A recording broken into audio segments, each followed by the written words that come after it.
The doctor called it unexplained infertility. My sister called it divine punishment. Standing in that restaurant as she announced my fifth failed treatment to our entire family, I felt their judgment like a physical weight. No one defended me. Not one person. That night, as Mason slept on the couch after suggesting we stop trying, I packed away a nursery that would never cradle our child. But in that moment of deepest despair, something unexpected took root. 3 years later, when they saw us on the cover of Modern Family Monthly, me surrounded by 12 special needs children who'd been deemed unadoptable, they suddenly wanted to be part of our story.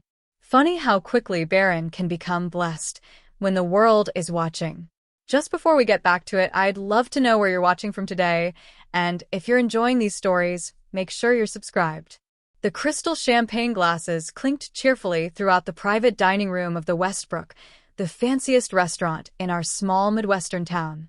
Mom and Dad's 40th anniversary celebration was in full swing, with relatives I hadn't seen in years mingling around elegantly dressed tables. I stood in the corner, my hand unconsciously resting on my flat stomach, a habit I developed over 5 years of trying to conceive. "You okay?" Mason whispered, his hand finding the small of my back. My husband's touch was warm and steady, like always. "Yeah," I lied, forcing a smile. "Just tired from the hormone treatments." What I didn't tell him was how every baby announcement, every child running between tables felt like tiny daggers. 3 miscarriages and countless fertility treatments had brought us here, to another failed cycle I'd only learned about yesterday. I hadn't even told Mason yet. I wanted to wait until after my parents' celebration. I'd only made one mistake, confiding in my sister Vivian when she cornered me in the bathroom earlier. "Ladies and gentlemen," my father's voice boomed across the room as he stood, champagne flute raised. "Patricia and I want to thank you all for celebrating 40 wonderful years with us." Mom beamed beside him, her hand on his arm. I felt Mason squeeze my waist, and for a moment, I allowed myself to wonder if we'd ever reach 40 years, or if the strain of infertility would eventually break us. "To family," Dad continued, "the greatest blessing of our lives." "To family," everyone echoed. That's when Vivian stood up, her wine glass already half empty. My stomach dropped. "Speaking of family," she announced, her voice carrying that artificial sweetness I'd known since childhood, "I think we should also acknowledge those who struggle to create one." Her eyes locked with mine across the room. "My sister Lorna got some news yesterday, didn't you, sis?" The room went silent. Mason's grip tightened on my waist. "Vivian," I started, my voice barely audible. "Please don't."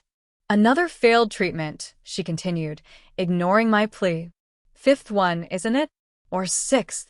I felt the heat of 30 pairs of eyes burning into me.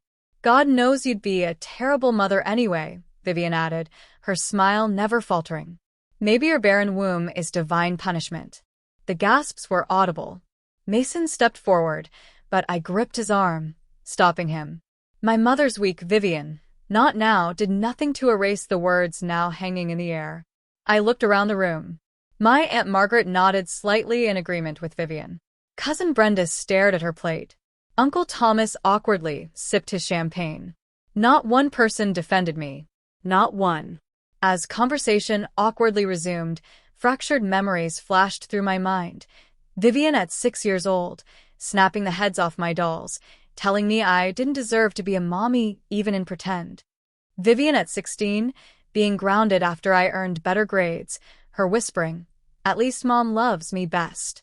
Vivian at my wedding, telling guests how surprised she was that I'd found someone willing to marry me. The drive home was silent. Mason's knuckles were white on the steering wheel.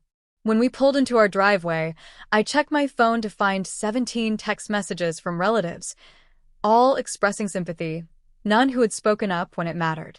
"Why didn't you tell me?" Mason finally asked as we entered our house. "About the treatment failing?" "I was going to.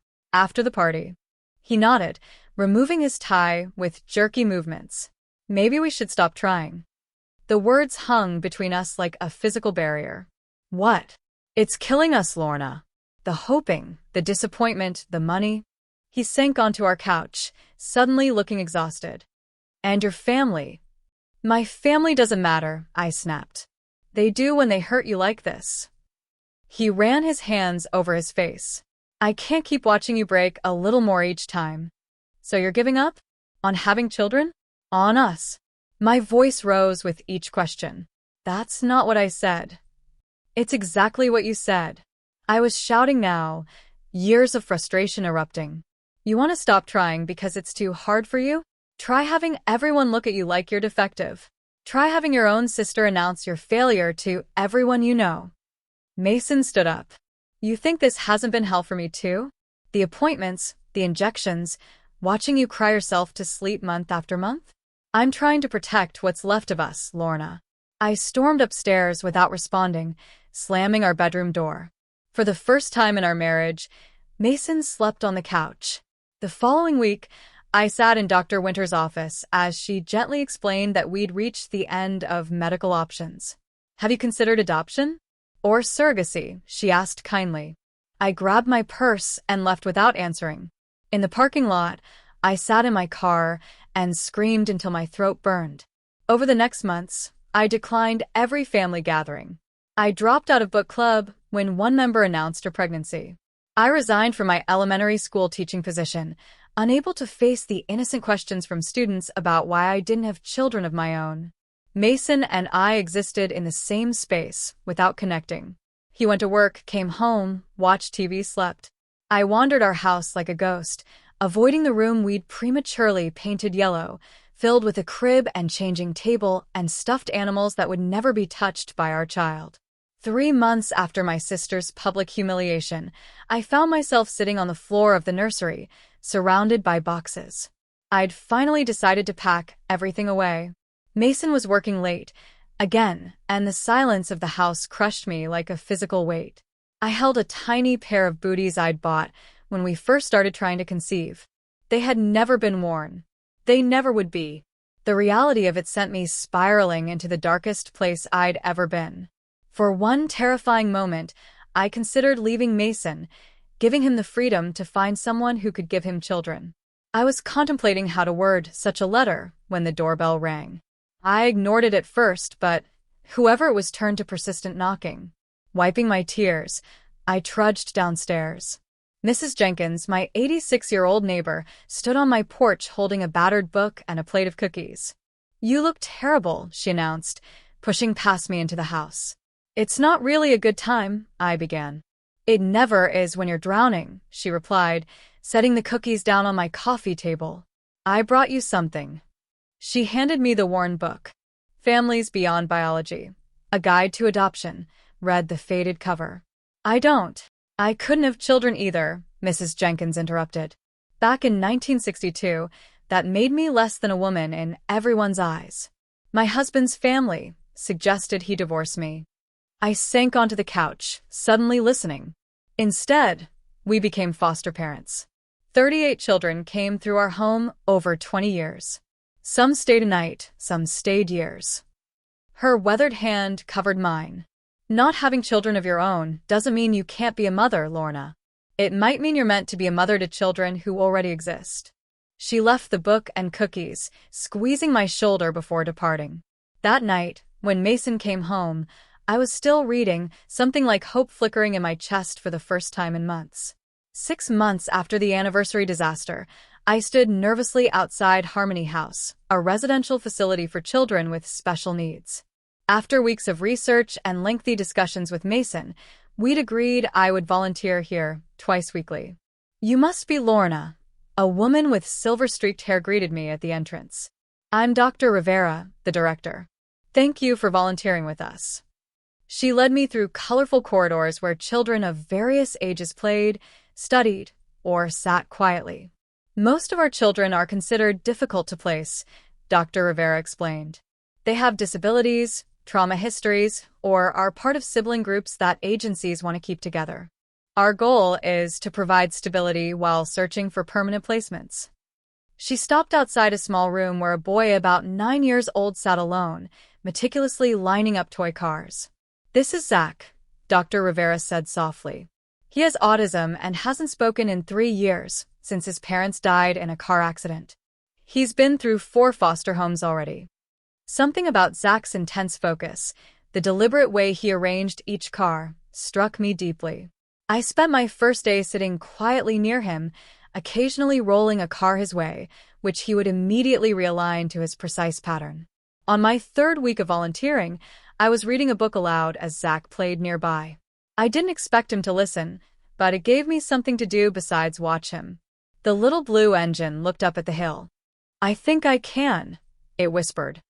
"I think I can. Lorna." The voice was so small I almost missed it. I froze, looking up to find Zach staring directly at me. "What did you say?" I whispered. "Lorna," he repeated, then returned to his cars. I sprinted to find Dr. Rivera, who came running back with me. "Zach," she said gently, "can you say something for us?"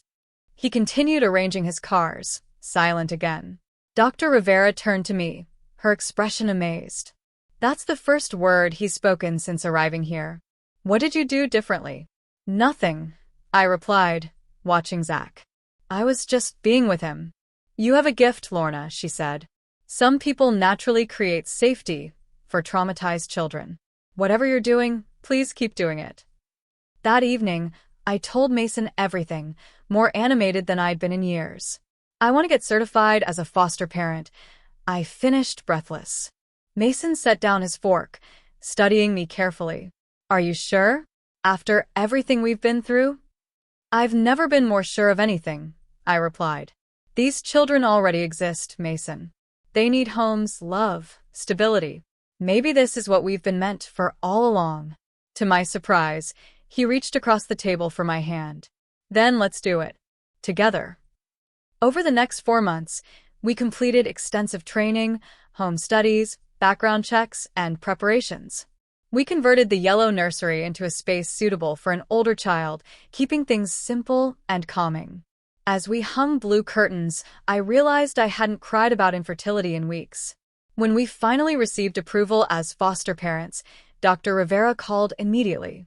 "Zach's current placement is ending unexpectedly," she explained. "Would you consider taking him? He responds to you in ways we haven't seen with anyone else." That weekend, Zach moved into our home. The adjustment was harder than I'd anticipated. He had meltdowns when routines changed. He rarely slept through the night. Mason struggled with Zach's inability to express gratitude or affection in conventional ways. But then came the evening when Mason showed Zach his collection of model airplanes. Zach's entire demeanor changed, his fingers tracing the plane's outlines with reverence. Mason spent hours showing him how each part fit together, and for the first time, I saw a genuine connection between them. News of our fostering reached my family through the small-town grapevine. My phone buzzed with a text from Vivian. "Playing house with damaged goods won't fix what's broken in you." I blocked her number. My parents called, their concern thinly veiling their doubt. "Are you sure you can handle a child like that?" Mom asked. "It seems like a lot, given your situation." Only Uncle Philip, whose son David has Down syndrome, offered genuine support. "Those kids need someone who'll fight for them," he told me. "Sounds like you're becoming a fighter, Lorna." 3 months into Zach's placement, I received a frantic call from Dr. Rivera at midnight. "I apologize for the late hour," she began, "but we have an emergency. 3 siblings, Emma, Tyler, and Lily, ages 7, 6, and 4. Their foster placement dissolved unexpectedly, and they'll be separated into different homes by morning unless someone can take all 3 temporarily." I covered the phone, looking at Mason's concerned face. "3 siblings need emergency placement," I whispered. "Just for 2 weeks until they find a home that will take them all." Mason rubbed his eyes. "Our house barely fits the 3 of us comfortably," he warned. But I could see the resignation in his expression. He already knew my answer. "We'll take them," I told Dr. Rivera. "All 3. At 2 a.m., our quiet home became chaotic as 3 exhausted, frightened children arrived with garbage bags containing their belongings. Emma, the oldest, stood protectively in front of her siblings, her small face a mask of suspicion. Tyler clung to a tattered stuffed dinosaur, while little Lily simply cried silently, thumb in her mouth. "This is a temporary safe place," I told them, kneeling to their level. You'll all stay together here until they find your forever home. Emma's eyes narrowed. That's what the last lady said too. 2 weeks stretched into a month. The siblings had been through 5 failed placements already. Emma was fiercely protective and initially hostile, convinced I would eventually send them away. Tyler had selective mutism, speaking only to his sisters. Lily had severe separation anxiety, screaming if Emma left her sight. Mason and I hit a wall of exhaustion. One night, after all the children were finally asleep, we had our worst argument yet. This isn't sustainable, Mason insisted. For high-needs children? We're in over our heads, Lorna. So, you want to send them back? Separate the siblings? Make them someone else's problem? I demanded. That's not what I said.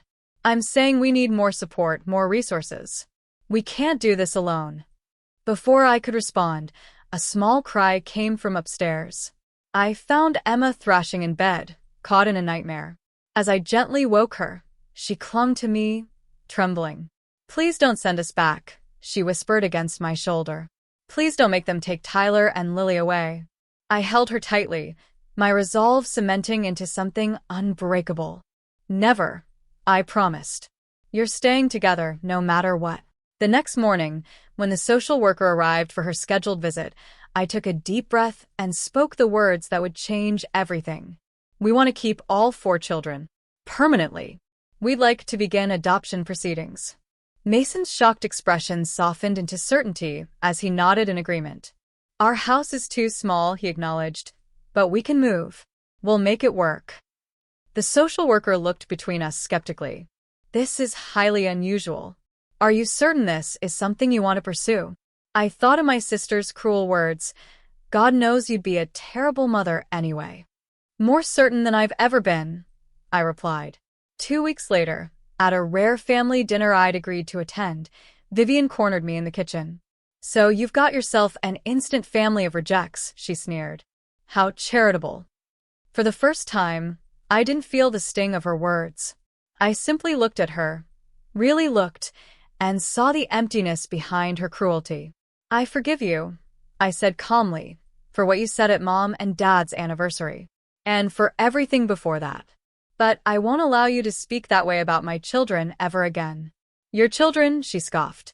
You think taking in other people's unwanted kids makes you a real mother? To my surprise, my cousin Brenda appeared in the doorway. Back off, Vivian, she said firmly. What Lorna's doing takes more courage than most of us have. Uncle Philip joined her. Those kids are lucky to have her. One by one, other relatives appeared, forming a protective circle around me. For the first time in my life, I wasn't standing alone against my sister's cruelty. The family dynamics had shifted, and we all felt it. 1 year after taking in our first 4 children, Mason and I stood on the porch of a dilapidated Victorian house on the outskirts of town.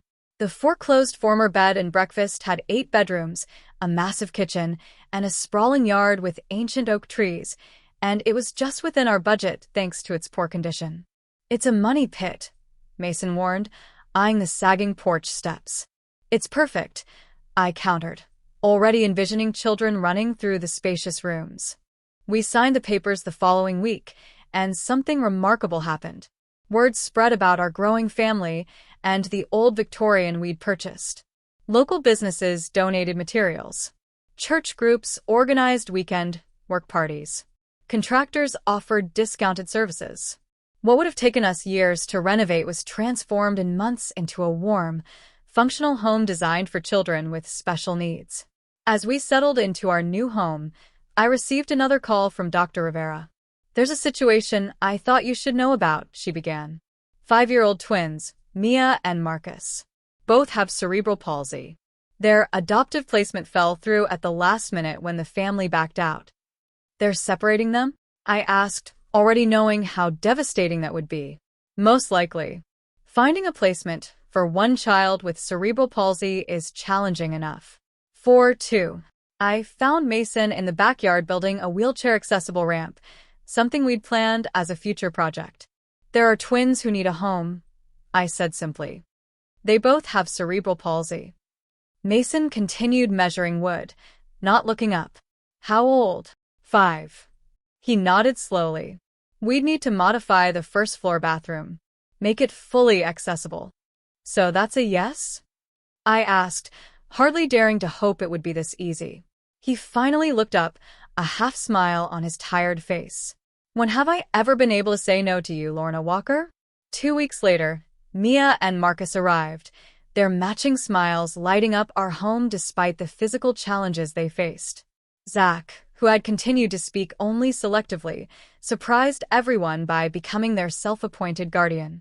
Emma helped with their physical therapy exercises, while Tyler read them stories and Lily treated them like living dolls. That fall, I returned to education, but in a new capacity. I began developing specialized curriculum for children with disabilities, incorporating what I'd learned from our own children. My methods gained attention in educational circles, and I was invited to speak at a state conference on trauma-informed teaching approaches. Life settled into a chaotic but beautiful rhythm until the night Marcus developed a high fever. By morning, he was struggling to breathe, his lips tinged blue. The emergency room doctor diagnosed a severe respiratory infection, complicated by his cerebral palsy. He was admitted to the pediatric ICU, where he remained for 3 terrifying weeks. Mason and I took shifts at the hospital, trying to maintain normalcy for the other children at home. What amazed me was how they rallied together. Zach created a detailed schedule of when each child would make cards for Marcus. Emma organized the younger ones to keep the house tidy. Tyler overcame his selective mutism to read stories over the phone to his brother. During Marcus's hospitalization, a night nurse named Sarah posted about our family on her personal social media. Just witnessed the most dedicated parents sitting bedside with their son. They've adopted 6 special needs children who would otherwise be separated in the system. True angels walking among us. The post went viral, bringing unwanted attention but also connecting us with resources and supporters. A local journalist reached out about profiling our unconventional family. While Marcus was still recovering, we learned of 3 sisters, Charlotte, Grace, and Olivia, aged 8, 10, and 12, with fetal alcohol syndrome who had been separated in foster care for years. The eldest, Olivia, had stopped speaking entirely since being separated from her sisters. The middle child, Grace, had become increasingly aggressive in her placements. Charlotte, the youngest, had been hospitalized twice for extreme anxiety. "We can't," Mason said when I broached the subject. 9 children, Lorna? We're already stretched to the breaking point financially and emotionally. They've been separated for 3 years, I said quietly. Imagine if someone had split up Emma, Tyler, and Lily. That night, I found Mason at the kitchen table with spreadsheets, calculator, and a bottle of aspirin. "If I take that promotion at work," he began without looking up, "and we convert the sunroom into another bedroom." My heart swelled. "You're figuring out how we can make it work." "I'm figuring out how we can't afford not to try," he corrected. By the end of the month, our family had grown to 9 children. The reality of our financial situation hit hard. Mason took a second job working weekends. I started a blog about our experiences that generated modest income through sponsorships from companies making adaptive equipment for children with special needs. Emma, now 12, organized the older children into a chore system that actually worked. Zach created detailed visual schedules for everyone. Our home operated like a small, imperfect village where everyone contributed according to their abilities. Just as we found our footing with 9 children, a new challenge emerged. A recently hired social worker, Ms. Burnham, arrived for an unannounced home visit and left clearly concerned. "I've initiated a comprehensive reevaluation of your home," she informed us by phone the following day. "I have concerns about whether you're equipped to handle so many high-needs children adequately." The threat of losing our children, of having them separated again, sent me into a panic spiral. Mason found me hyperventilating in our bedroom closet, the only place I could fall apart without frightening the children. "They can't take them," I gasped between sobs. "They're ours. They're safe. They're loved." Mason held me tightly. "They're not taking anyone. We'll fight this, Lorna. Together." Word about the evaluation spread through the community. What happened next still brings tears to my eyes when I think about it. Letters flooded the social services office, from teachers describing the children's academic progress, from doctors and therapists testifying to their improved health and emotional stability, from neighbors who had witnessed our family's daily life, from the children's former foster parents acknowledging the positive changes. Dr. Rivera submitted a formal statement. In 27 years of child welfare work, I have never seen children with such complex needs thrive as dramatically as they have in the Walker home. As the evaluation neared its conclusion, we received another emergency call. A newborn with Down syndrome had been abandoned at the hospital. His teenage mother had left a note saying she couldn't handle a disabled child. Mason and I exchanged a look across our kitchen, exhausted, overwhelmed, and somehow still certain. "What's one more miracle?" he asked softly. And so baby Noah joined our family, making us parents to 12 beautiful, challenging, extraordinary children. The news spread quickly throughout the extended family, and for the first time, I didn't care what any of them thought. We had built something miraculous out of heartbreak, and nothing, not even my sister's cruel words, could diminish that. 3 years after starting our journey, I stood in the grocery store checkout line when the cashier's eyes widened in recognition. "You're her, the mom from the magazine." I glanced down to where she was pointing. There on the cover of Modern Family Monthly was our family, all 14 of us, with the headline "Modern Miracles," the family that defies definition. The photographer had captured us in our backyard, children arranged in a semicircle around Mason and me, everyone laughing at something Noah had done just before the shutter clicked. "That's us," I admitted, feeling the familiar mix of pride and discomfort that came with recognition. "I read your story last night," the cashier continued, scanning my items with newfound reverence. "I cried 3 times. What you're doing is amazing." By the time I reached home, my phone was buzzing with notifications. The magazine had hit stands nationwide, and suddenly our family was no longer just a local curiosity. "There's an email from a documentary filmmaker," Mason announced that evening after the younger children were in bed. "She wants to follow our daily life for 3 months. Emma, now 13 and increasingly aware of her privacy, looked up sharply from her homework. "Like, cameras following us everywhere?" "That's usually how documentaries work," Zach commented, not looking up from his puzzle. Mason set his laptop down. "I'm not comfortable with it. The magazine feature was one thing, but constant filming? That's different." I understood his hesitation. Mason had always been the more private of us, content to support our family's mission without seeking validation from others. But I also saw an opportunity. Think about how many families might consider special needs adoption if they saw how our family works, I argued later that night in our bedroom. Yes, they'd see the challenges, but they'd also see the joy. "That's assuming the filmmaker shows the reality, and not just the inspirational highlight reel," Mason countered. "I don't want our children to become poster kids for disability." Our disagreement revealed deeper tensions about our family's public versus private identity, tensions that would only intensify in the coming months. 2 weeks later, I attended my 20-year high school reunion with Mason and Emma, who had begged to come along out of teenage curiosity. As we entered the hotel ballroom, conversations hushed momentarily before erupting into excited greetings. Former classmates who had once pitted my childless marriage now crowded around, asking questions about our family. Melissa Jenkins, who had sent a sympathy card after my sister's public humiliation, now claimed she'd always known I was meant for something special. What surprised me most was Emma. When asked intrusive questions about her adoption, she responded with poise beyond her years. "Before my mom found us, my siblings and I were going to be separated," she told my former cheerleading captain with impressive composure. "Now we have a home where everyone belongs, no matter what." I swelled with pride watching her navigate the attention. My shy, suspicious foster daughter had transformed into a confident young woman who understood her family's uniqueness as a strength, not a stigma. As the evening wound down, my phone rang with a number I didn't recognize. "Lorna?" The voice was familiar, yet strained. "It's Vivian, my sister, and I hadn't spoken since our confrontation 3 years earlier." I stepped outside to take the call. What is it, Vivian?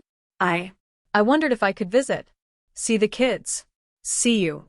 Her voice lacked its usual sharp edge. Why now? A long pause followed. Things have changed, Lorna. I've changed. I agreed with cautious optimism, arranging for her to visit the following weekend. When Vivian arrived, I hardly recognized her. Gone was the immaculately dressed woman with the cutting smile. In her place stood someone with tired eyes and a tentative demeanor. She brought thoughtfully chosen gifts for each child: art supplies for Emma, a complex model airplane kit for Zach, adaptive toys for the twins. The children, coached to be polite but wary, accepted her presence with rehearsed thank yous. Only Noah, too young to understand past wounds, offered her an uninhibited smile. Later, after the children were occupied, Vivian and I sat on the back porch with coffee. Greg left, she said without preamble. 9 months ago. He was having an affair with his assistant. I murmured sympathies, though part of me, a part one wasn't proud of, felt a flicker of vindication. That's not all, she continued. I've been diagnosed with early-onset menopause. At 38. Her laugh held no humor. Looks like I'll never have children of my own. Ironic, isn't it? I studied my sister, searching for the cruelty that had defined our relationship for decades. Instead, I saw genuine pain. I'm sorry, I said, meaning it. I've been seeing a therapist, Vivian admitted, trying to understand why I was so awful to you about your infertility. She thinks I was projecting my own fears. Before I could respond, Emma appeared at the door. Mom, Marcus is asking for you. His leg brace is bothering him. I'll be right there, I promised, standing up. Vivian watched Emma with undisguised longing. She calls you Mom so naturally. It took a year before she could say it without flinching. I replied honestly. Nothing about this family came easily, Vivian. Over the next few weeks, my cautious openness to reconciliation was tested when I discovered Vivian had been sharing photos of my children on her social media with captions like, spending quality time with my nieces and nephews. #proud Annie, #family is everything. The photos had been taken during her brief visit, but the captions implied a relationship that simply didn't exist. When confronted by phone, Vivian's defenses crumbled. I'm so lonely, Lorna, she sobbed. My friends, all have children. Their lives are full. I come home to an empty house every night, knowing I'll never have what you have. What I have came after years of heartbreak. I reminded her. After your cruelty at Mom and Dad's anniversary. After being told I'd make a terrible mother. I know, she whispered, and I have to live with that every day. For the first time, I felt something beyond anger toward my sister, something like pity, mixed with the first tentative threads of forgiveness. My family's growing public profile led to an unexpected opportunity, an invitation to testify before the state legislature regarding adoption policies for special needs children. I spent weeks preparing, gathering statistics and personal stories, determined to use our platform for systemic change. The day of my testimony, Mason took the day off work to accompany me. As I approached the podium, I saw legislators already looking at their phones, half listening. My name is Lorna Walker. I began, my voice steadier than I felt. I'm the mother of 12 children, all of whom were considered unadoptable by traditional standards. The room quieted as I continued, weaving personal experience with hard data about the fragmented system that often separated siblings and failed children with disabilities. Every child deserves a family who sees their value, not just their challenges, I concluded. But these families need support, medical, financial, educational. Changing a few words in a policy document isn't enough. We need to reimagine how we value these children's lives.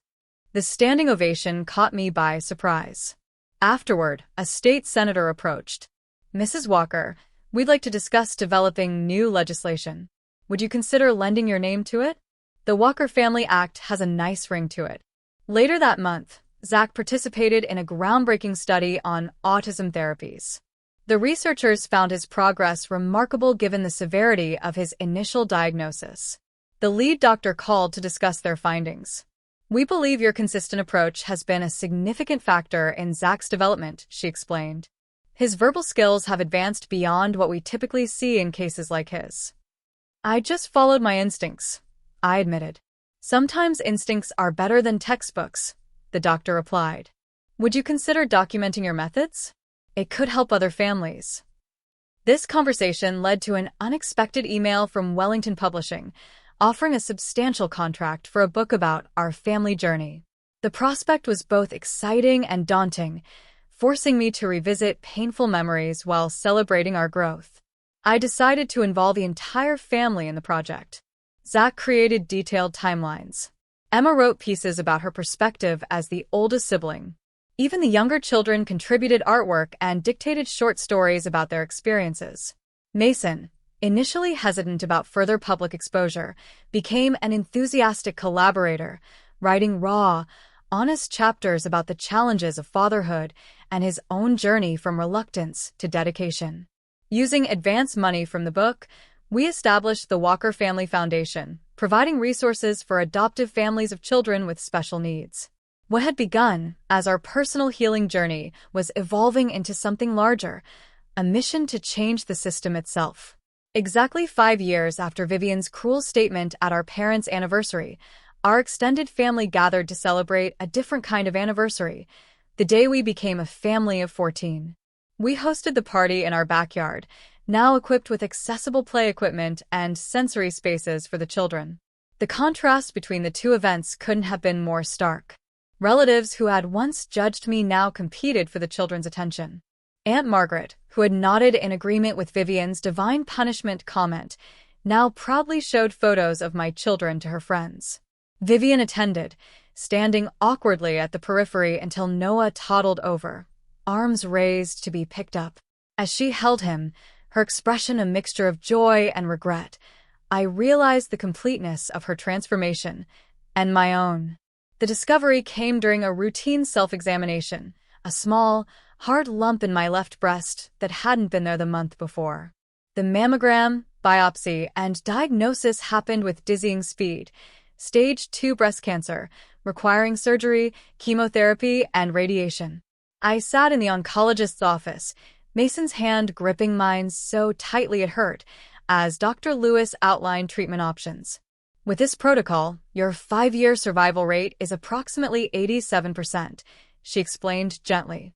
Survival rate, the clinical term for whether I would live to see my children grow up. When do we start? I asked, pushing past the fear constricting my throat. We'd like to schedule surgery next week, followed by chemotherapy. At home, Mason and I debated how to tell the children. We decided the younger ones would only need to know I was sick and would need medicine that might make me tired. The older ones deserved more honesty. Emma, Zach, Olivia, and Grace gathered in our bedroom that evening, their faces solemn as Mason explained my diagnosis.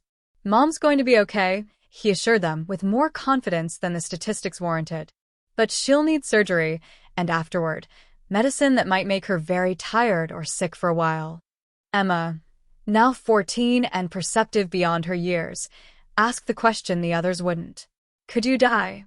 The directness of her question pierced me. There's always that risk, I admitted. But the doctors think the treatment will work. I'm going to fight this with everything I have. Zach, now 13, hadn't spoken since Mason's announcement. Finally, he looked up, his face tight with concentration. When my first mom and dad died, nobody told me until after, he said quietly. Thank you for telling us the truth. His words broke something in me, and for the first time since my diagnosis, I cried. Not alone in the shower where no one could hear, but surrounded by my children, their arms forming a protective circle around me. The surgery removed the tumor and several lymph nodes. The recovery was painful but straightforward.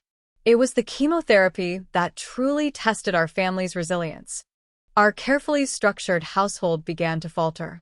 Without my full energy to maintain routines, the children's various emotional and behavioral issues intensified.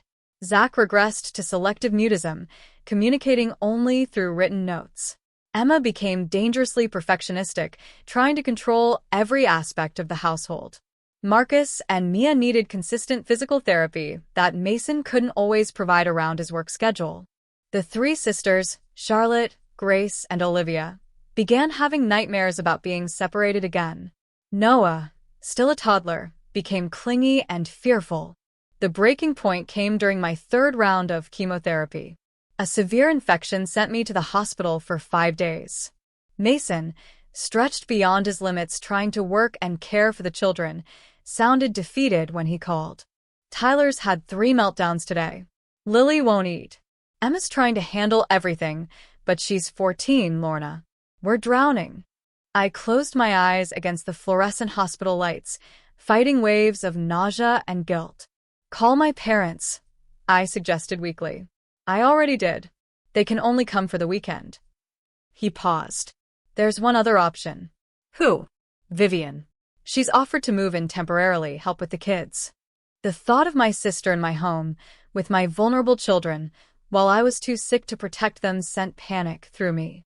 No. Absolutely not. Lorna, we don't have a choice. I can't do this alone anymore. By the time I was discharged, Vivian had moved into our guest room. I found her in the kitchen, efficiently organizing medications and therapy schedules on a large whiteboard. The twins have physical therapy at 4, she informed me without preamble. Emma has been helping the younger ones with homework.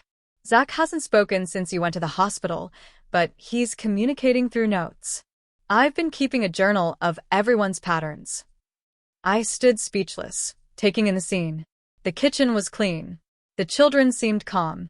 Mason, though exhausted, no longer had the desperate look I'd seen at the hospital.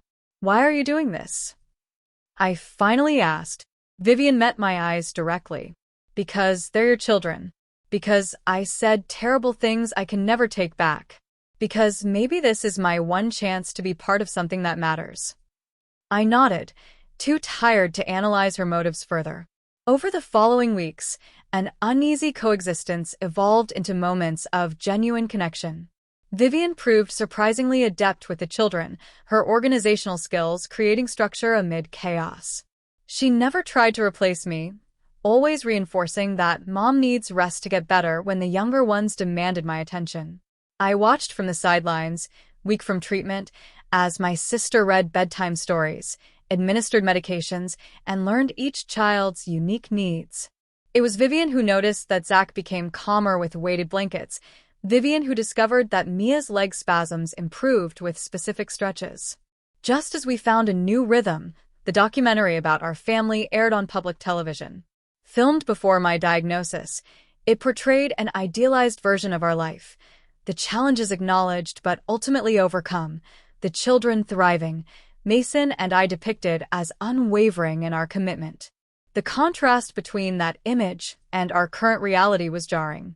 Online comments praised our superhuman dedication, while questioning whether anyone should have that many special needs children.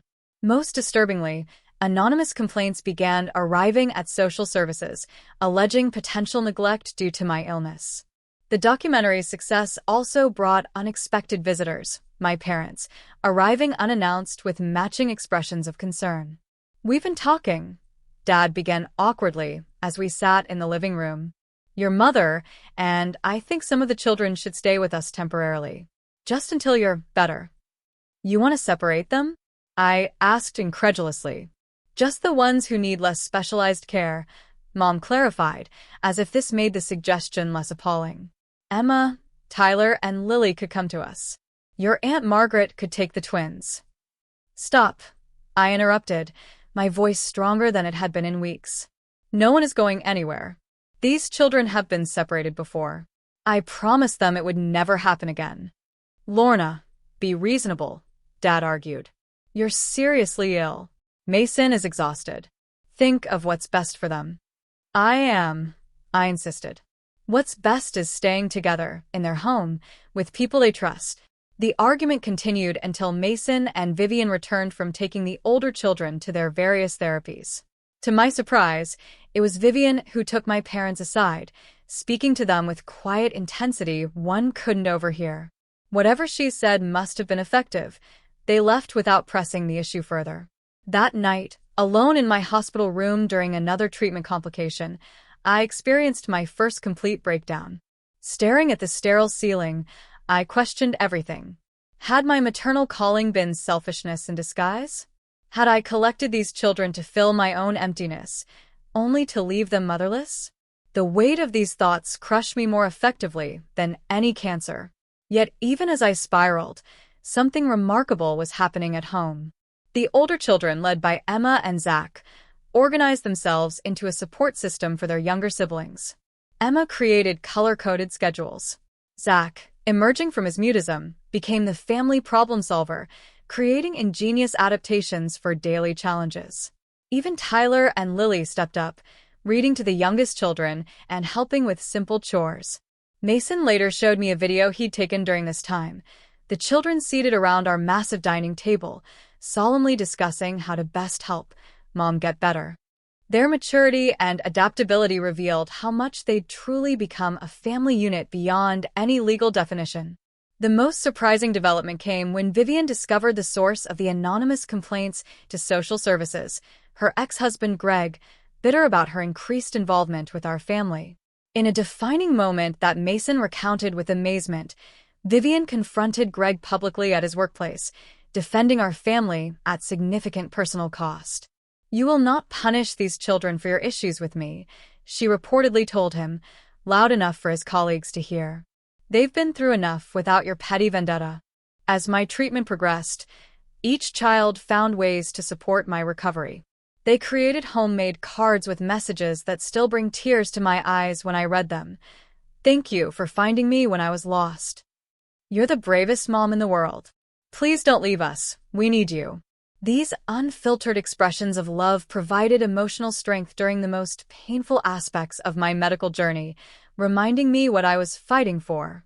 Just as I began showing signs of improvement, a new challenge emerged. Budget cuts threatened the support services many of our children depended on. The potential loss of therapies and educational assistance created a new battle while I was still physically vulnerable, forcing me to fight on a policy level from a place of weakness. Using the connections I'd made through our foundation and book, I began making calls from my treatment chair, laptop balanced precariously on my knees as I advocated for not just my children but all families in similar situations. The work gave me purpose during my weakest moments, transforming helplessness into action. 1 year after my diagnosis, I sat in Dr. Lewis's office as she reviewed my latest scans. "No evidence of disease," she announced, a rare smile breaking through her professional demeanor. "You're in remission, Lorna." Mason's grip on my hand tightened, his exhale audible in the quiet room. "What does that mean for the future?" he asked cautiously. "We'll continue monitoring every 3 months for the first year, then less frequently if things remain stable," she explained. "The 5-year mark is significant, but this is very good news." That evening, we gathered our family to share the news. The children's reactions ranged from Noah's simple "Mommy, all better?" to Zach's detailed questions about statistical recurrence rates. We ended the night with an impromptu celebration, a ceremonial head-shaving party where Mason and several of the older children shaved their heads in solidarity as my hair began to regrow in soft patches. Later that week, Vivian, who had maintained her own apartment but remained deeply involved with our family, arrived with an unusual gift, a handcrafted quilt with fabric squares representing significant moments from our shared childhood. "Remember this?" she asked, pointing to a square of faded yellow cotton. "From the sundress you wore when you won the spelling bee in 4th grade. Another square, from Dad's old fishing shirt he wore every summer at the lake." The quilt told our story, not just the painful parts, but moments of connection I'd nearly forgotten. As Vivian and I sat tracing the patterns, something permanently shifted between us. The forgiveness I'd offered intellectually finally reached my heart. "I'm looking for a place closer to you all," she mentioned casually. "My lease is up next month." Just as life began stabilizing, we received an emergency call about 16-year-old Grace, a gifted pianist with severe anxiety who had run away from multiple foster homes. Though we hadn't planned to adopt again, we offered temporary placement. Watching her fingers dance across our old upright piano, bringing music into our home in ways we hadn't anticipated, the temporary arrangement naturally evolved toward permanence. With Grace's adoption, our family reached its final form: 12 children, each with unique challenges and gifts, bound together by choice rather than biology. My book was published that spring, becoming a surprise bestseller. The publisher arranged a national speaking tour, suggesting I bring different children along to share their perspectives. These authentic stories challenged public perceptions about disability and adoption, inspiring hundreds of families to consider special needs adoption. People need to see the reality, not just the inspiration porn. Emma, now 16 and unflinchingly direct, advised as I prepared for a major television interview. Tell them about the hard days too. While my public profile grew, Mason remained the family's steadfast foundation. I was shocked and touched when he received a Father of the Year award from a national organization, finally gaining recognition for his quiet, consistent support. His acceptance speech brought me to tears. "Everyone sees Lorna as the heart of our family," he told the audience. "But she was the one who saw potential in me I never recognized in myself, the potential to love beyond biology, beyond convenience, beyond what I thought were my limits." That fall, Vivian announced her own plans to become a certified foster parent, specifically for teenagers awaiting adoption. The irony wasn't lost on either of us. My once cruel sister, now following the path I'd forged. I helped prepare her home and offered genuine support despite our history, recognizing the beautiful symmetry of our parallel journeys. For a school project, the children created an elaborate family tree that defied traditional formats. Instead of a simple branching structure, they designed an interconnected web with different colored lines representing various relationships, biological connections, adoption links, foster relationships, and what they termed heart-family bonds. When displayed at the school's cultural fair, it generated conversation about redefining family in modern society. The project director later asked permission to use it in a textbook about contemporary family structures. At our annual family gathering that Christmas, my parents, now actively involved grandparents to all 12 children, made a public acknowledgement that brought healing I hadn't known I still needed. "We were wrong," Dad announced, his voice thick with emotion. "When you first started this journey, we thought you were compensating for what you couldn't have. We couldn't have been more mistaken."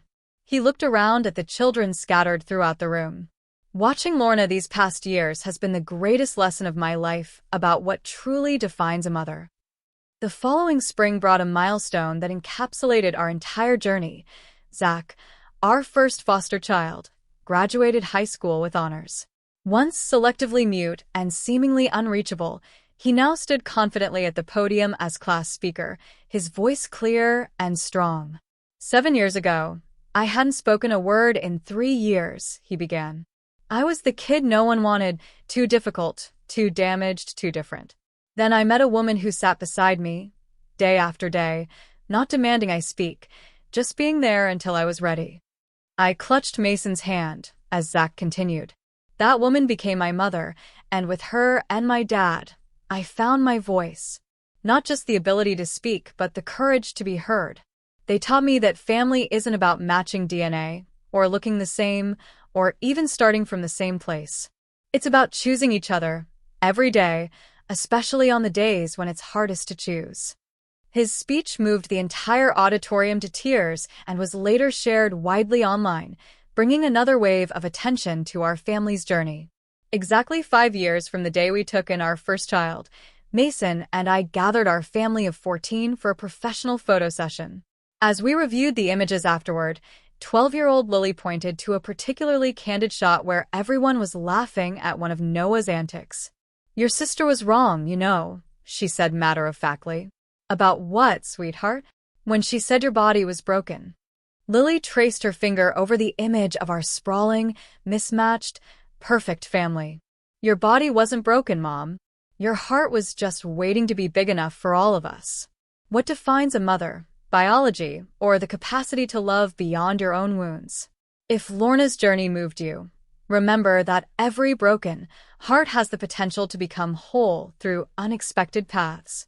Like and subscribe for more stories that challenge our understanding of family, forgiveness, and finding purpose in life's deepest disappointments.